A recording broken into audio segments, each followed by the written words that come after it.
விடுதலை சிறுத்தைகள் கட்சி இந்திய தேர்தல் ஆணையத்தால் அங்கீகரிக்கப்பட்ட ஒரு மாநில கட்சியாக பரிணாமம் பெற்றுள்ளது. இது விடுதலை சிறுத்தைகளின் நீண்டகால கனவு. கடந்த 1/4 நூற்றாண்டு காலம் தேர்தல் களத்தில் இந்த இயக்கம் கடுமையான நெருக்கடிகளை கடந்து இந்த மகத்தான வெற்றியை பெற்றிருக்கிறது. இந்த அங்கீகாரத்தை வழங்கிய தமிழ்நாட்டு மக்களுக்கு, குறிப்பாக சிதம்பரம் நாடாளுமன்ற தொகுதி, விழுப்புரம் நாடாளுமன்ற தொகுதி வாக்காளர்களுக்கு எமது நெஞ்சார்ந்த நன்றியை உரித்தாக்குகிறோம். இந்த வெற்றி விடுதலை சிறுத்தைகள் கட்சிக்கு வாய்ப்பதற்கு உற்ற துணையாக இருந்த திராவிட முன்னேற்றக் கழகம் மற்றும் அதன் தலைமையிலான தோழமை கட்சிகளுக்கும் இந்நேரத்தில் எமது நெஞ்சார்ந்த நன்றியை உரித்தாக்குகிறோம். இந்த அங்கீகாரத்தை 1999ஆம் ஆண்டு மூப்பனார் தலைமையிலான கூட்டணியில் நாங்கள் களமிறங்கிய போது விடுதலை சிறுத்தைகளை ஆதரித்து வாக்களித்த வாக்காளர் பொதுமக்களுக்கு எதிரான வன்முறை கட்டவிழ்த்து விடப்பட்டது. அந்த வன்முறையில் பாதிக்கப்பட்ட அனைவருக்கும் காணிக்கையாக்குகிறோம். அதில் ரத்தம் சிந்தியவர்கள், சிறை சென்று சொல்லனா துயரத்தை சந்தித்தவர்கள், இன்னும் அந்த காயங்களால் ஏற்பட்ட வடுக்களை சுமந்து கொண்டிருப்பவர்கள் ஆகிய அனைவருக்கும் விடுதலை சிறுத்தைகளின் அங்கீகாரத்தை நன்றி பெருக்கோடு காணிக்கையாக்குகிறோம். 10 ஆண்டு காலம் தேர்தல் புறக்கணிப்பு அரசியலை செய்த இயக்கம் 25 ஆண்டு காலம் தேர்தல் நாடாளுமன்ற ஜனநாயக பாதையில் தேர்தல் களத்தில் பணியாற்றியிருக்கிறோம். ஒவ்வொரு தேர்தலின் போதும் எங்களுக்கு ஒரு அங்கீகாரம் தேவை, எங்களை ஆதரியுங்கள், வாக்களியுங்கள் என்று வெளிப்படையாகவே மக்களிடத்தில் கோரிக்கை வைத்தோம். 25 ஆண்டுகளுக்கு பிறகு எங்களை மக்கள் அனைவருக்குமான ஒரு பொது இயக்கம், பேர் இயக்கம், ஜனநாயக இயக்கம், சமத்துவத்திற்கான, சமூக நீதிக்கான ஒரு மக்கள் இயக்கம் என்பதை மனப்பூர்வமாக ஏற்று அங்கீகரித்திருக்கிறார்கள். இந்த அங்கீகாரத்தை எண்ணி பெருமைப்படுகிறோம், மகிழ்ச்சி அடைகிறோம். எங்கள் நன்றி பெருக்கை அனைவருக்கும் பகிர்ந்து கொள்கிறோம். ஊடகவியலாளர்களுக்கும் எங்களது நெஞ்சார்ந்த நன்றியை தெரிவித்துக் கொள்கிறோம். மாண்புமிகு முதல்வர் அவர்களை கட்சியின் சார்பிலே நேரில் சந்தித்து திராவிட முன்னேற்றக் கழகத்தின் ஒத்துழைப்புக்கு, ஆதரவுக்கு வாழ்த்து தெரிவித்து எங்கள் நன்றியை பகிர்ந்து கொண்டோம். அத்துடன் ஈரோடு கிழக்கு சட்டமன்ற தொகுதியின் வெற்றிக்கு விடுதலை சிறுத்தைகள்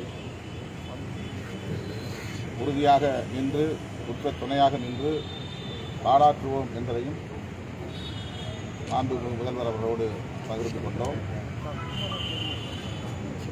யுஜிசி வரையறுத்துள்ள புதிய விதிகள் மாநில உரிமைகளுக்கு எதிராக இருக்கிறது.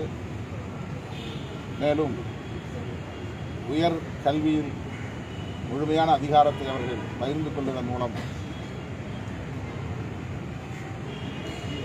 துணைவேந்தர்களை மட்டுமின்றி பேராசிரியர் உள்ளிட்ட பல்வேறு பொறுப்புகளை நியமனம் செய்கிற முழுமையான அதிகாரத்தை ஒன்றிய அரசே எடுத்துக்கொள்வது என்கிற அந்த நிலைப்பாடுகள் மூலம் விளிம்புநிலை மக்களுக்கான அதிகாரத்தை பறித்துக் கொள்கிற ஒரு நிலை இருக்கிறது. இது மிகவும் ஆபத்தானது.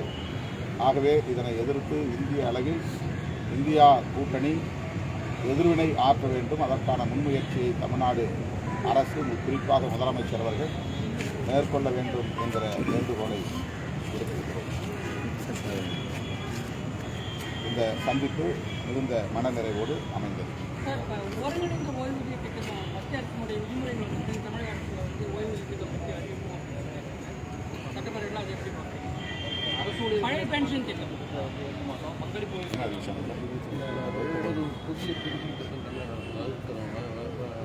புதிய அதை தவிர புதிய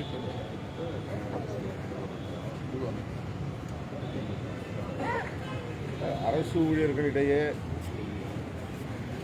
இந்திய ஒன்றிய அரசு கொண்டு வந்திருக்கிற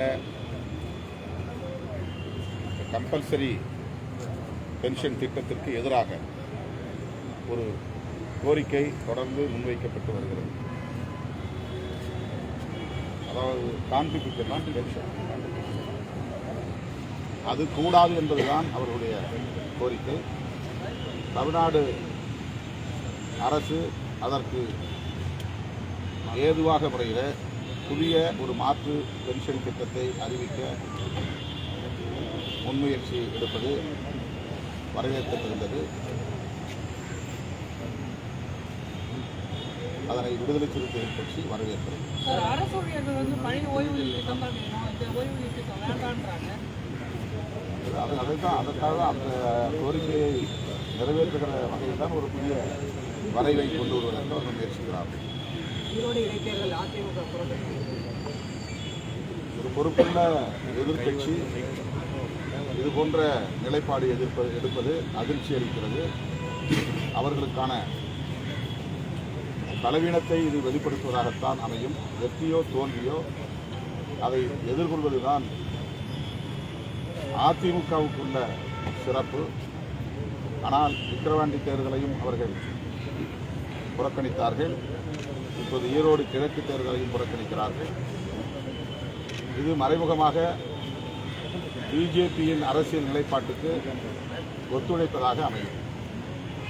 பிஜேபி அதிமுகவை பின்னுக்கு தள்ளி தாங்களே இரண்டாவது பெரிய சக்தி என்று காட்டிக்கொள்வதற்கு அனைத்து முயற்சிகளையும் செய்கிறது. பிஜேபி அங்கே நேரடியாக வேட்பாளரை நிறுத்தினாலும் அல்லது பிஜேபி ஆதரவோடு நிறுத்தப்படுகிற வேட்பாளர் யாராக இருந்தாலும் அவர்களுக்கு சாதகமாக அமையும் அதிமுக எடுத்திருக்கிற நிலைப்பாடு. அது எந்த வகையிலும் அதிமுகவுக்கு பயன் தராது. அதிமுக மீது மக்கள் கொண்டிருக்கிற அந்த நன்மதிப்பு, அந்த இமேஜ் கடுமையாக பாதிக்கப்படும்.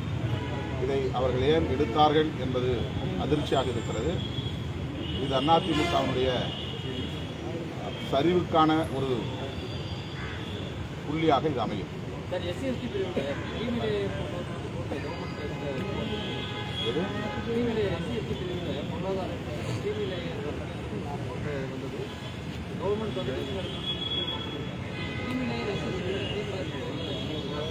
அதை நாங்கள் கடுமையாக எதிர்க்கிறோம்.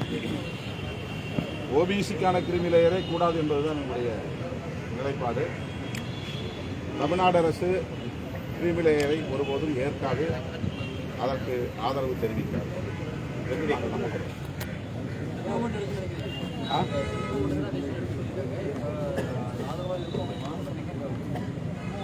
திமுக அரசு அதுக்கு ஆதரவாக இருக்கும். அதாவது கிரிமி லேயருக்கு எதிரான நிலைப்பாட்டை எடுக்கும் என்று நாங்கள் நம்புகிறோம். இந்தியா கூட்டணி உருவாக்கப்பட்டதன் நோக்கமே நாடாளுமன்ற தேர்தலுக்காகத்தான் அப்படின்னு கட்சியுடைய முதலமைச்சர் குமார் அப்துல்லா பேசியிருக்காரு. டெல்லியில் நடக்கக்கூடிய தேர்தலில் ஆம் ஆத்மி கட்சிக்கு திரிணாமுல் காங்கிரஸ் சமாஜ்வாதி பல்வேறு கட்சிகள் ஆதரித்திருக்காங்க. இந்தியா கூட்டணி பலமடைக்கும் நினைக்கிறீங்க, பலவீனப்படுத்தி சட்டமன்ற தேர்தலாக இருந்தாலும் நாடாளுமன்ற தேர்தலாக இருந்தாலும் இந்தியா கூட்டணி ஒற்றுமையாக இருப்பதுதான் நாட்டுக்கு நல்லது. ஒருவருக்கு ஒருவர் விட்டுக் கொடுத்து தொகுதிகளை பகிர்ந்து கொள்வது, அதிகாரத்தை பகிர்ந்து கொள்வது என்பதுதான் சனாதன சக்திகளை வீழ்த்துவதற்கு ஏதுவாக அமையும். இதுபோன்ற குழப்பங்களுக்கு யார் காரணமாக இருந்தாலும் அவர்கள் அதனை சுய விமர்சனம் செய்து அவ்வாறு நிகழாமல் பார்த்து கொள்ள வேண்டும் என்பது எங்களுடைய வேண்டுகோள்.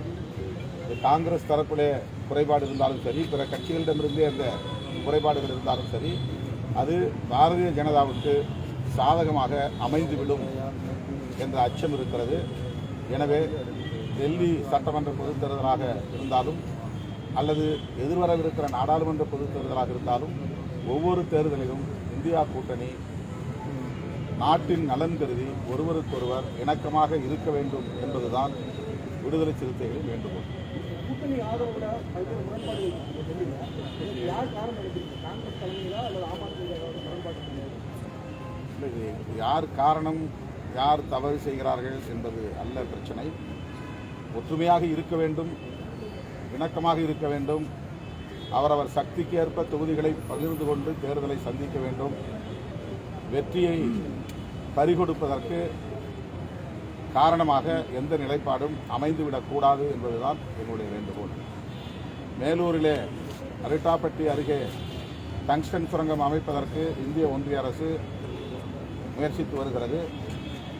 அறிவிக்கப்பட்டிருக்கிற பயோடைவர்சிட்டி ஹெரிட்டேஜ் சைட் என்கிற அந்த பல்லுயிர் ஓம்பும் தளத்தை, அந்த பகுதியை மட்டும் விட்டுவிட்டு பிற பகுதிகளில் நாங்கள் சுரங்கம் அமைப்போம் என்று இந்திய ஒன்றிய அரசு பிடிவாதமாக இருப்பது சரியல்ல.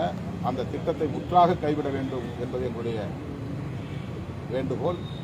அதனை பாதுகாப்பதற்கு தமிழ்நாடு அரசு ஒரு சட்டம் இயற்ற வேண்டும், தனி சட்டம் இயற்ற வேண்டும் என்று நாங்கள் கோரிக்கை வைத்திருக்கிறோம். இன்று முதல்வரிடத்திலும் அதை பற்றி பேசியிருக்கிறோம், பரிசீலிப்பதாக சொல்லியிருக்கிறோம்.